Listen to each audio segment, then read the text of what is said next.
Doctor,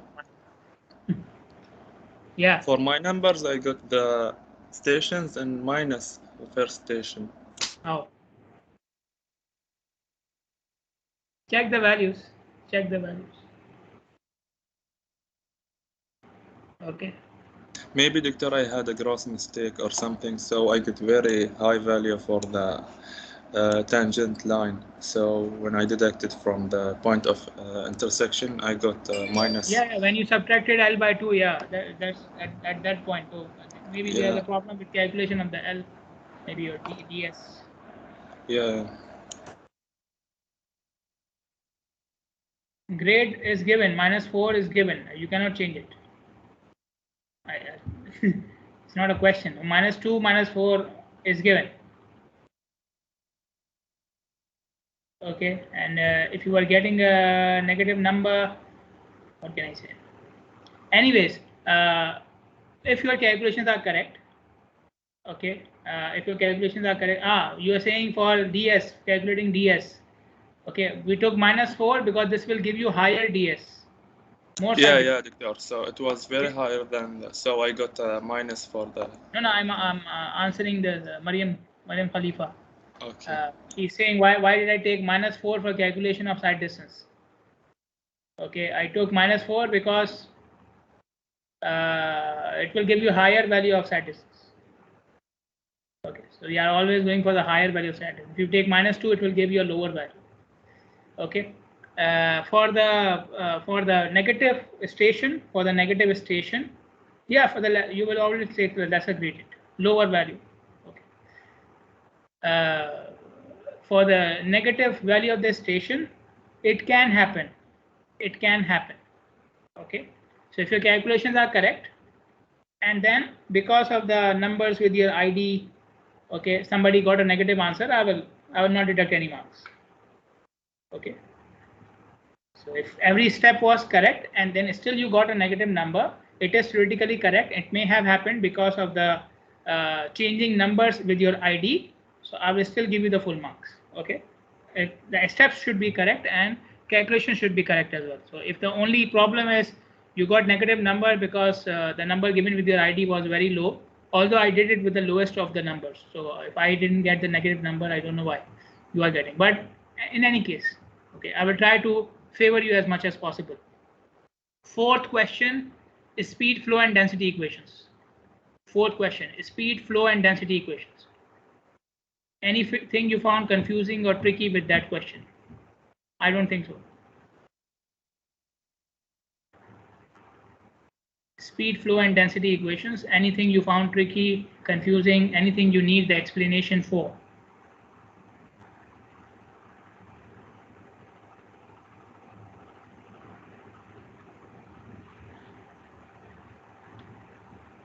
Nothing?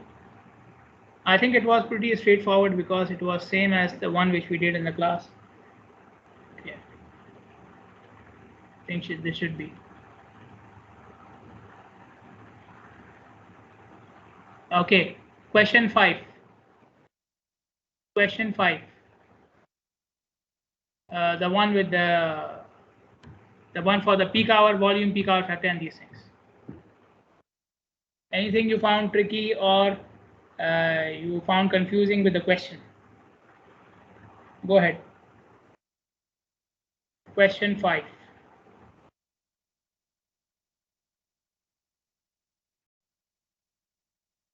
Calculation of peak hour volume, peak hour factor. 10 minutes intervals were given. Some of the values were missing. Anything you found tricky or confusing?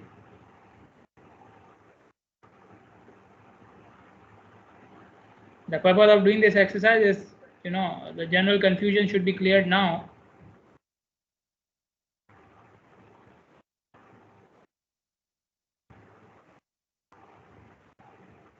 Clear. So you will not fight with me if whatever grades I give you. Okay, so everything is clear. Okay, I'm trying to remove the burden from my chest.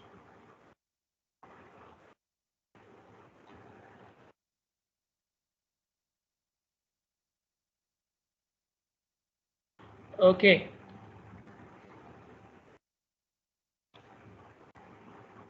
Any other comments, any other general comments you have about the exam? Question 1, mistake, a chance, change, answer B to C. If I get it from your explanation that it was a swap, then I will give you the marks. If I understand from the explanation that you were answering this part and not this part, I will give you the marks. Give us your grade. I don't remember. I don't know. Seriously, I don't know. I'll try to do it as soon as possible. Okay, rest assured. I'll try to do it as soon as possible. Any other general comments? Any other thing about the exam which you suggest, which you want to recommend? Any suggestions? Any recommendations? Anything? Go ahead.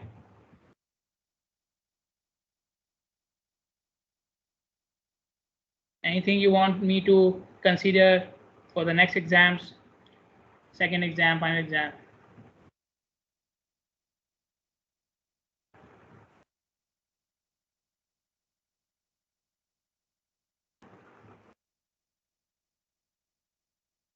Okay.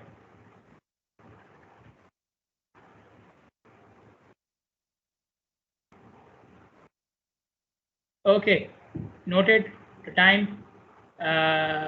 And many of you, even for this test, they submitted late. Okay, so I'm still considering it. So now you know that I'm trying to be lenient. Okay.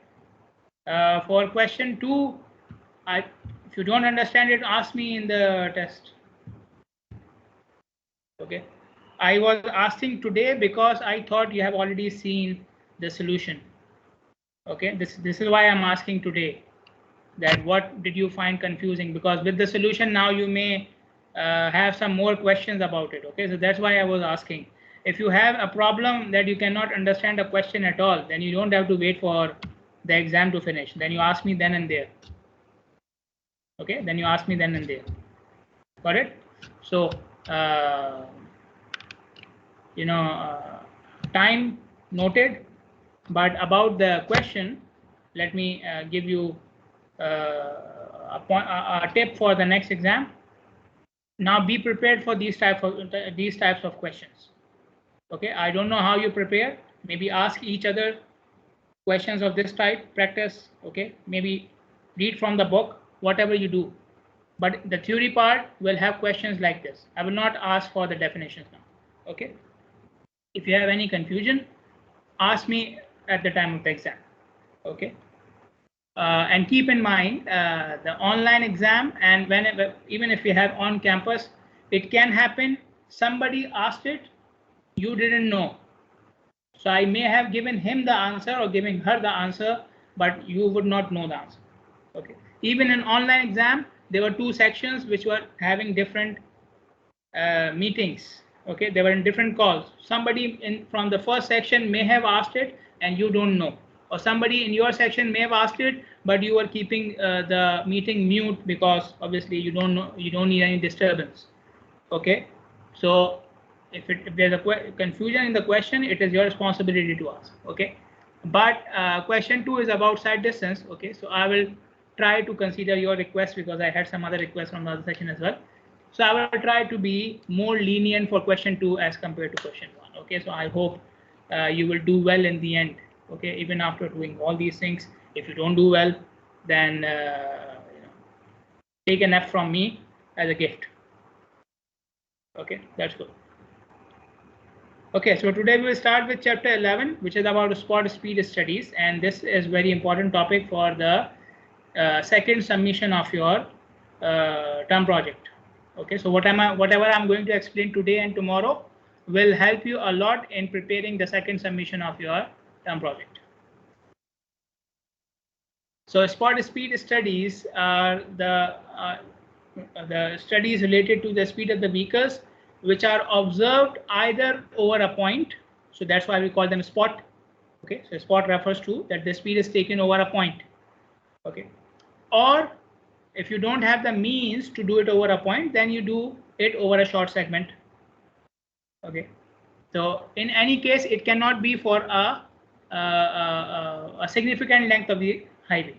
It should be for a very short length of the highway, preferably a point, preferably for a point or a spot. But for doing it over a spot, you need some device which can measure the speed for you, right? You cannot measure it directly over a point. So you need a speed gun, a radar, a detector or something to do it over a point. Okay, but in case you don't have the means to do it, you don't have the devices, but you still want to do a spot speed study, then select a segment which is very short. How short? The upper limit is given here, 1000 feet, less than 1000 feet. Okay, so this is what you want for your term project as well, that you select a segment. If you're not using the speed gun application, then select a segment length which is less than 1000 feet to measure the speed. Okay, because you are calculating spot speed. Spot speed studies are done to find out the choice of drivers about the speed at which they want to go in free flow conditions. Okay, in free flow conditions. Now we have discussed earlier free flow conditions, and it was part of the topics in the exam as well. What do we mean by free flow conditions? How do we define free flow conditions? Go ahead.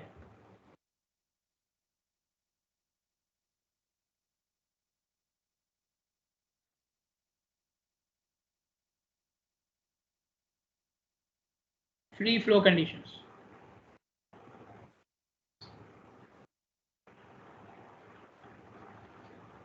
Sorry, Doctor, what's the question? Free flow conditions. What do we mean by free flow conditions? It's mean when there is no when there is no cars. So no car. the density is 0. Yes. Yes. Okay. Good. Well done. So yeah. So in free flow conditions, what will happen? The driver will choose his speed on the basis of his experience and the road conditions, without getting affected by other vehicles. So in free flow conditions, what is unique about free flow conditions is the speed of the drivers is dependent upon his own choice and the design of the road. He is not getting affected by other vehicles. Now the problem here is that in free flow conditions, when density is 0. So how do you measure the speed when density is 0? Okay. 0 density means what? No vehicles on the road. So if there are no vehicles on the road, what should I measure? So doing it practically in complete free flow conditions is not possible. Doing a spot speed study in completely free flow conditions is not possible. Practically not possible. So we have set up some limits up to which spot speed study can be done, and it will still be considered as free flow conditions. So what are these limits? If you are doing it over a freeway, now what is a freeway? It's a type of an arterial. Okay, it's a higher class of an arterial. So it has a very good design, very high speed, and so on. So on freeways, you can do a spot speed study even if the flow is up to 1000 vehicles per hour per lane. Up to 1000 vehicles per hour per lane on a freeway is still considered free flow conditions. Okay, but if you are doing it for other highways which are not freeway, then the upper limit is 500 vehicles per hour per lane. 500 vehicles per hour per lane. So these are the limits: 1000 vehicles per hour per lane for freeways, 500 vehicles per hour per lane for other highways, which are set for doing a spot speed study. And under this limit, if the flow is under this limit, then you can consider the speed to be under free flow conditions. Okay, so the drivers are not getting affected by other vehicles if the flow is up to these ranges.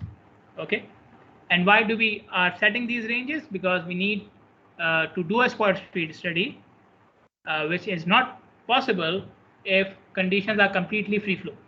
I mean, 0 density means no vehicles. So it is not possible to do it when you have 0 vehicles. Okay, it will take you hours. Maybe you have 1 or 2 vehicles in 1 hour, so it will take you maybe the whole day, and the whole day the traffic will keep on changing. Okay, so under these limits we can do it. Where do we use spot speed data?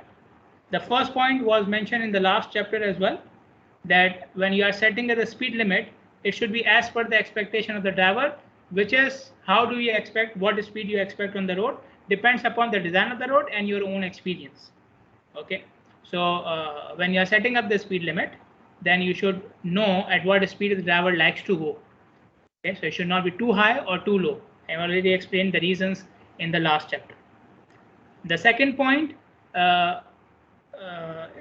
is again something which is relevant to chapter 1 and 2, lecture 1 and 2, not chapter 1 and 2, lecture 1 and 2. Okay, when you are designing the length of vertical curve, the super elevation, the radius of horizontal curve, and all these things, we were using what? Speed. So which speed we were using? The free flow speed, because that is the highest speed at which the driver would go. Okay, so that is the spot speed by default. So spot speed is the speed which is used for designing the highways. Okay, designing including the alignment, the widths, the gradients, and all these things. Okay, so spot speed is also used for designing the road. Okay, so everything which we have discussed in the geometric design and lecture 1 and 2 was using the spot speed. Okay, the spot in the the speed in the free flow conditions. Then when you are designing the timing of the signal, we have in lecture 1 we already discussed the yellow time. In other lectures at the end of the course, we will also discuss the design of other signal timings, the green time, the hold time, and so on. So all these timings are designed using the free flow speed. Again, because that is the highest speed on the road, the highest speed at which the driver would like to go.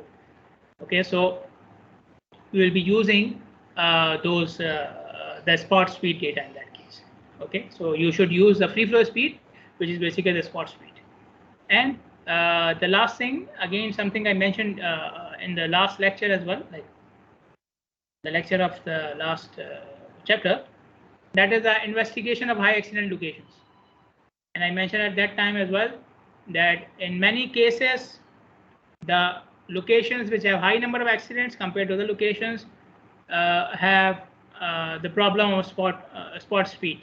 The drivers are going too high, they cannot react in time, and they are getting into accidents. Okay, just for the sake of your knowledge, the locations which have high number of accidents compared to other locations are known as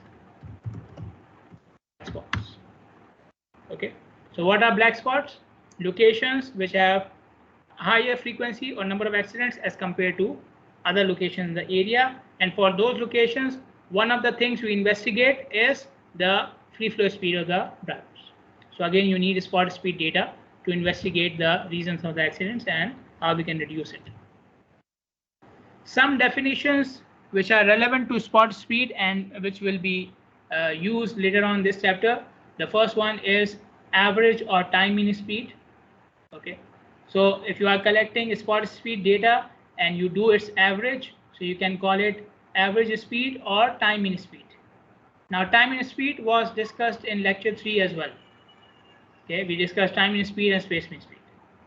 At that time, we discussed the calculation of time mean speed for a very small data set. The example which we did in that chapter only had 6 vehicles.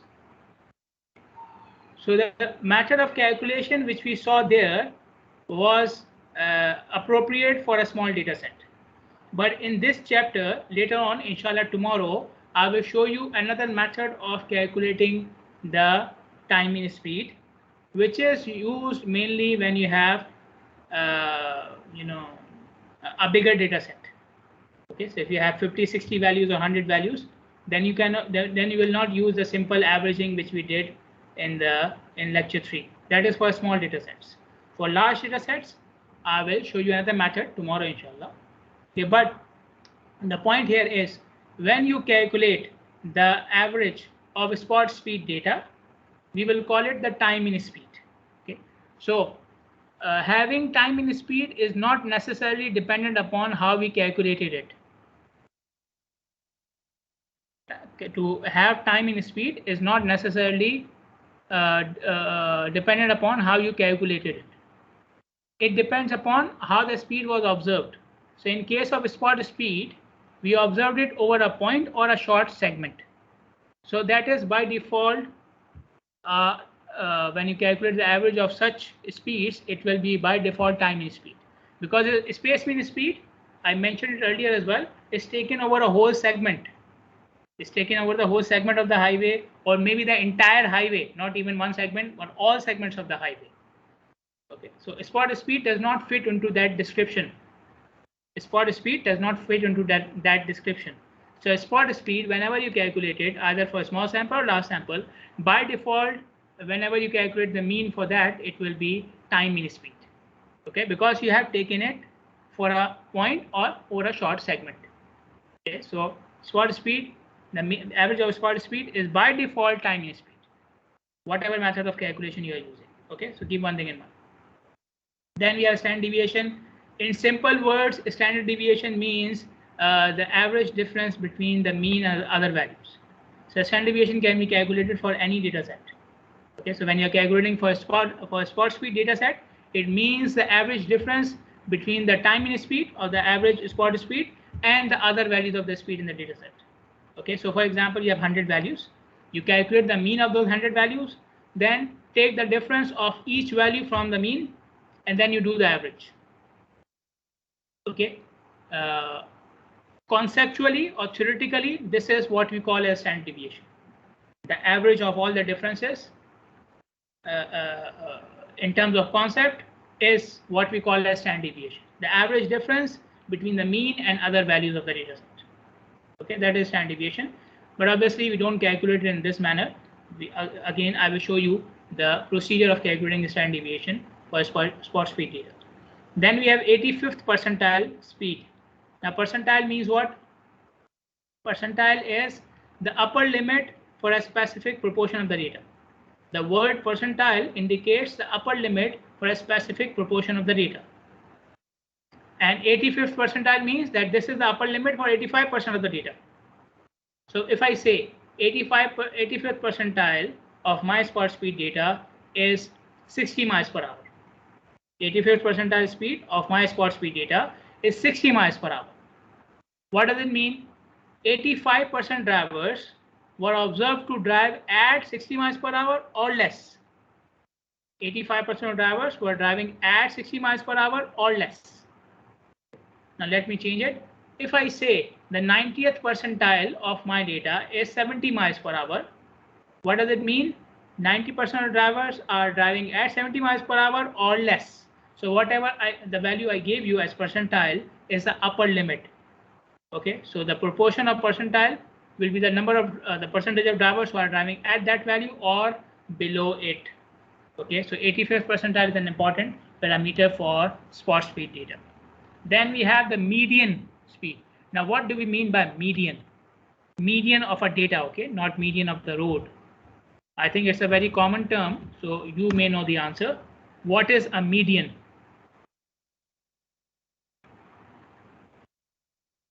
Anyone? A median. If I give you a data set and I ask you some values, if I give you some values, the middle value, yes, the middle value, that is correct, completely correct. So middle value means what? 50% values are above it, 50% values are below it. Okay, middle value. If I give you some values, pick the middle value. So 50% values are more than this, 50% are less than this. This is the middle value. So median speed means the same thing. Median speed means the same thing. 50% drivers have more than this speed, 50% drivers have less than this speed. The middle speed. Then we have pace. Now pace is not a value. Pace is a range. Okay, and the size of this range is 10 miles per hour. The size of this range is 10 miles per hour. Okay. So what is important? What is unique about the pace range? It's a 10 miles per hour range in which you have the comparatively highest proportion of drivers. Okay, the pace is a range of size of 10 miles per hour in which the proportion of drivers is higher than any other range. So for example, you have 40% drivers who are driving between 65 and 75 miles per hour or 65 and 75 kilometers per hour. Okay, so 40% drivers are driving between 65 and 75 kilometers per hour. If you take any range more than 75, the proportion of drivers in that range will be less than 40.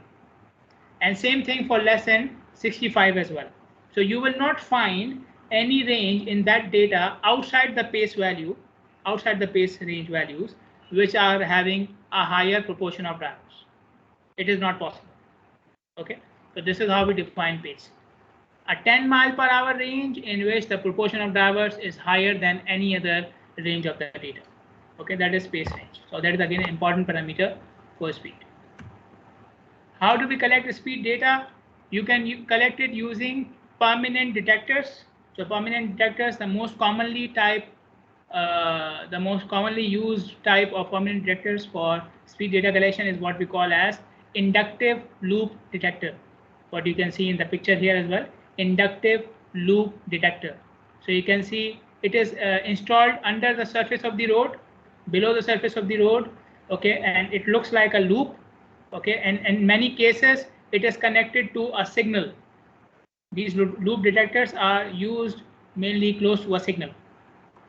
Okay, so you will see the detector is attached with the signal in this particular case. But this detector, because the signal can operate according to the speed and count of the vehicles. If the detector is attached with the signal, then the signal timing can be managed using the data coming from the detector.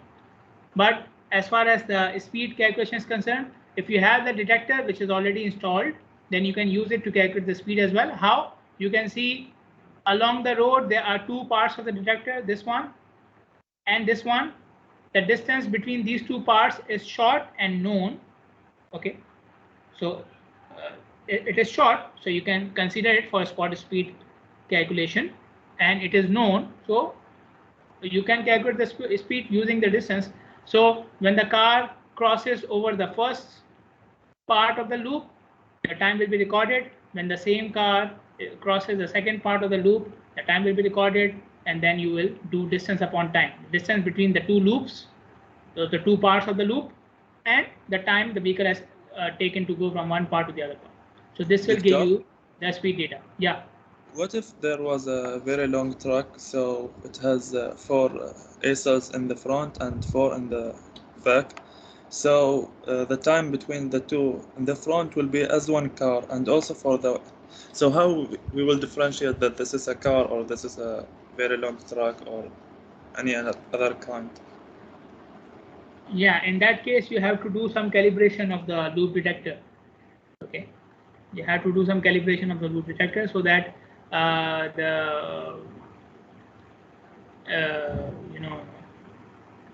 based upon the spacing of the axles. The spacing of the axle for the truck is fixed, and the spacing for the axles for the car is normally within a range. Okay, so you can calibrate the detector for those spacing. For those spacing, it can be calibrated. Okay.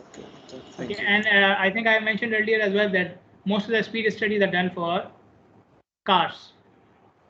Okay, so if you find the speeds are lower, you can ignore those values because you know that they are for trucks. Like even if you don't want to do the calibration, you still have this option. Okay, so yeah, so the most common method is using a loop detector if you are using permanent detectors. But if the loop detector is not installed, even then you want to do a spot speed study, then you can use the handheld devices like a speed gun. I'm not talking about the speed gun application, mobile application. I'm talking about a speed gun. So there's a device which is named speed gun.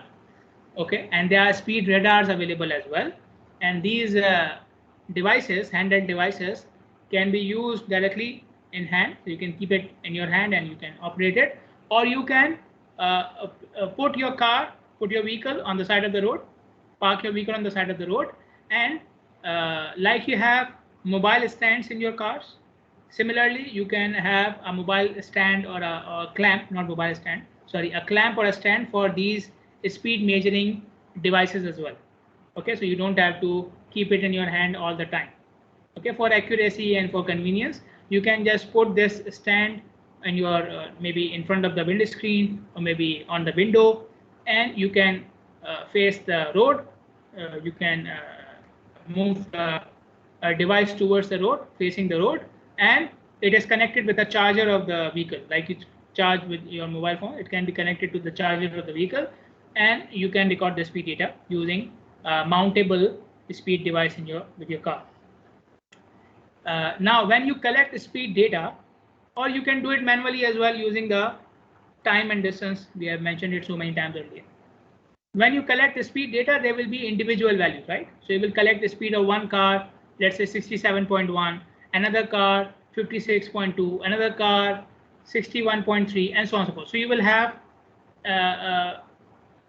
one value for each car, right? So it will be individual speeds or speed of individual vehicles. Then you need to transform the data into speed groups and frequencies. First of all, why do we need to do the transformation? So for the ease of calculation. Okay, the calculations which we are about to perform on the spot speed data, they will be much easier if the data is divided into groups and frequencies. Okay, now what is a group? What is the speed group and what is the frequency? A speed group means that you divide your speed data into different groups. Okay, different groups of the same size. So for example, the minimum speed you got was 30 kilometers per hour. The maximum speed you got was 100 kilometers per hour. Okay. So you divide this data into 5 kilometer intervals. So the first interval will be, or the first group will be 30 to 35. The second one will be 35 to 36. The third one will be 36 to, the second one will be 35 to 40. The third one will be 40 to 45. Then 45 to 50, and so on and so forth. Okay. So these intervals are known as speed groups. So whatever upper and lower limit you got, between this upper and lower limit, you make speed groups of similar size, same size or same interval. This is what we call a speed group. Okay, and then the frequency of the group will be the number of vehicles observed to have the value within that interval. Okay, so you observed, let's say, 6 vehicles for which the speed was between 30 to 35. So this will become the frequency of that speed group. This will become the frequency of that speed group.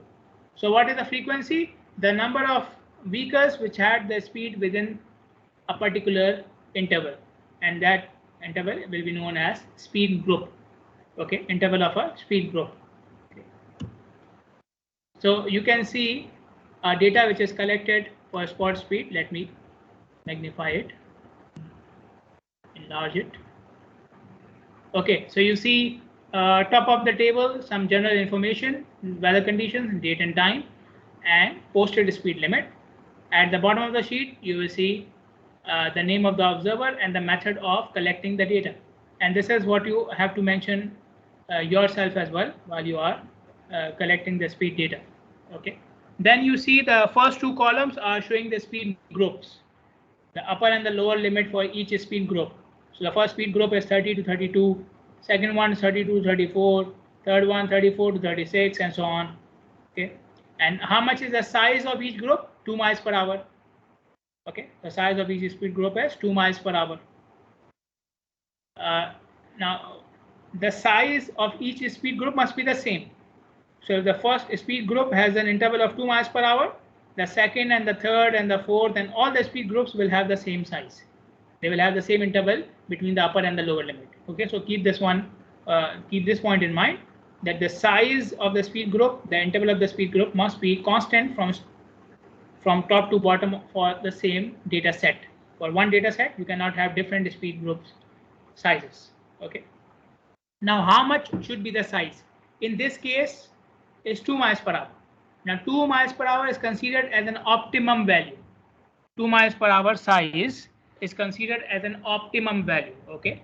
So for most of our data sets, 2 miles per hour, taking a size of 2 miles per hour is enough. Okay. But if your data set is larger, okay, then from top to bottom you can take size even less than 2 miles per hour as well. Okay, you can take a speed group having a size of less than 2 miles per hour as well, but then the data set should be very large. Okay, so smaller sizes of speed groups are for large data sets.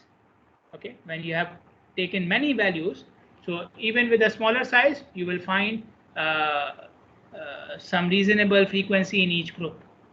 Okay, but if your data set is very small, for example, if you have collected 50-60 values, then taking a speed group size more than 2 miles per hour is more more feasible. Okay, So the size of the speed group depends upon your data size. How many samples of cars you have taken. If you're taking very high sample size, then you can have a speed group interval of less than 2 miles per hour as well. But if you have taken very low, very small number of values, then you should be looking to have make large speed groups. Okay. Now, how large can a speed group be? The recommended value is there should not be more than 5 miles per hour. The size of the speed group, the difference between the upper and the lower limit, the interval of the speed group, should not be more than 5 miles per hour. Okay. So the optimum value is 2. You can go below 2 for larger data sets and above 2 for smaller data sets, but don't go above 5 miles per hour. Okay.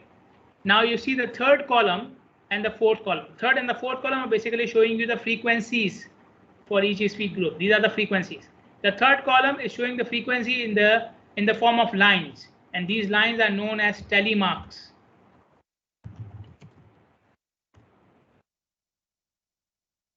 Whenever you are doing some counting, then we prefer to use telemarks in the sheet. In the field data collection sheet, we prefer to use telemarks instead of writing numbers. So for example, if you write 1, 2, 3, 4, 5, 6, 7, 8, 9, 10, after 10, you are now writing two digits. After 100, you will now writing 3 digits.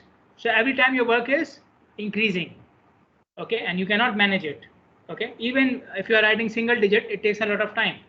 Instead of that, just putting lines is easier and takes less time. Okay, so how do we use telemarks? Telemarks are used in set of fives. Okay, what do I mean by that? You make, for each count, make a vertical line. For each count, make a vertical line. When you reach the 5th count, you cross the vertical line with a diagonal line. So you will have 4 vertical line and 1 diagonal line. This represents a set of 5. This represents a set of 5 counts. Okay, so you see the first row here, 4 vertical lines, 1 diagonal line. This means 5 values. So you see the 5 count here. Okay. Second, same thing. Third row, see a set of 5, then plus 2 vertical lines. So 5 plus 2, 7. Fourth value here, how many sets of 5 I have? 1, 2, 3, and 4. Okay, so 4 sets of 5 means 20, then plus 1, 21. Okay, so this is how we put telemarks. Vertical lines up to 4, then a diagonal line. This will be a set of 5. Then you start the vertical lines again, and whenever you reach the next 5, you put the diagonal line and then start with the vertical line again. Okay, so how do you count it? You count the full sets of 5. So 5 plus 5 plus 5 plus 5. How many sets you have? Then whatever are the remaining vertical lines, then you will add it. Okay, so you can see here 5 plus 5 plus 5 plus 5 is 20, plus 1, 21. 5 plus 5 is 10, plus 3, 13. Okay, so these values, the third column is prepared in the field while you are counting, and the last column is just a transformation of these lines into numbers. So whenever you are counting, when you're doing a counting survey in the field, always use telemarks. Always use telemarks. Okay. Now let me explain this table. So the first 2 columns I already explained, the speed groups. Okay, and this is for the same data set which I showed you in the last slide. Okay, so you see the size of the speed group is the same, 2 miles per hour. Okay, the third column, middle speed, represented with S, capital S. Capital S is the middle of upper and lower limit for each speed group. The middle of upper and lower limit for each speed group. So just take the average of these 2 values, right? 30 and 32, you take the middle one, you get the middle one. Okay, so what is middle speed? Just the average of lower and upper limit. Average of lower and upper limit. Okay, so it will be 31, 32, and so on. Number of values observed in each group. So this column, the fourth column, which is represented with small n, is what you are getting from the field. So how many cars you observed in the first group? 0. How many cars you observed in the second group? 5. So this is not something which I am calculating or which I am fixing myself.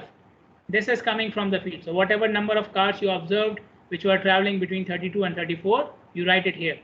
In this case, it is 5. How many cars were found to travel between 36 and 38? 7. Okay, so n comes from the field. Then we have percentage frequency. Okay, so for percentage frequency is basically the percentage of cars in each group, the percentage of cars or vehicles in each group. How do we calculate it? Take the n for that group divided by the total number of cars. Simple, right? Percentage, the number divided by the total number, that is the percentage. So for that, I must find out what is the total number here. How many cars I observed?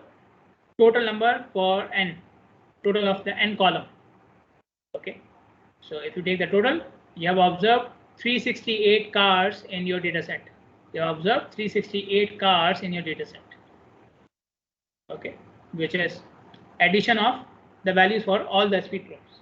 Okay, so the frequency for the first group 0 upon 368. Second group 5 upon 368 into 100. So you will get 1.36%. Okay, third group same. Fourth group 7 upon total 368 into 100, 1.9%, and so on. Then cumulative, I think you would know, cumulative means addition of the previous values, right? Addition of the previous values. So the first value is 0. Second is 0 plus 1.36, so 1.36. Third is 0 plus 1.36 plus 1.36, which is equal to 2.72. Fourth, 0 plus 1.36 plus 1.36 plus 1.9. This gives you 4.62. Okay, so cumulative means the summation of the frequencies up to that group. That is cumulative frequency. The next two columns are basically product or multiplication of two columns, n and s. The last two columns are product or multiplication of the columns n and s. Now, what is n? What is s? What is n? Who will tell me? What is n? Small n stands for what? Number of cars, Doctor. Number of cars in each group. And what is s? What is s? The middle speed, Doctor. The middle speed. Okay, the middle speed. So n into s means 0 into 31, for example. Okay. Next one, 5 into 33, so 165. Next one, 5 into 35, 175, and so on. And then in the end, you see the summation as well. Okay. The cumulative frequency, the last value will always be 100 because cumulative, the total percentage can be up to 100 only. Okay. So keep on this point in mind as well for the sake of checking your calculation. The last column, n into s square. Okay, so you are taking n from here and then multiplying with the square of the middle speed. So 0 into 31 square, obviously 0. Then 5 into 33 square, so it will be 5445. Then 5 into 35 square, 6125.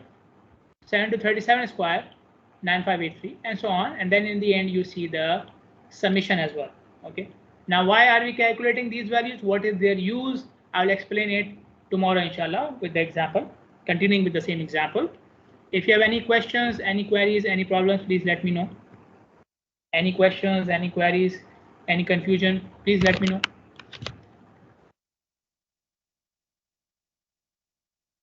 It's clear? Everything is clear? Yes, Doctor. Thank you very much. Okay. Then thank you for listening. Thank you for participating. I think I already mentioned what I needed to for the exam. So rest assured, I'm trying to do as much favor as to you as I can. As much as I can, and it cannot be more than that. Yeah, you too, everybody, have a nice day. Inshallah, see you tomorrow, inshallah. Assalamu alaikum.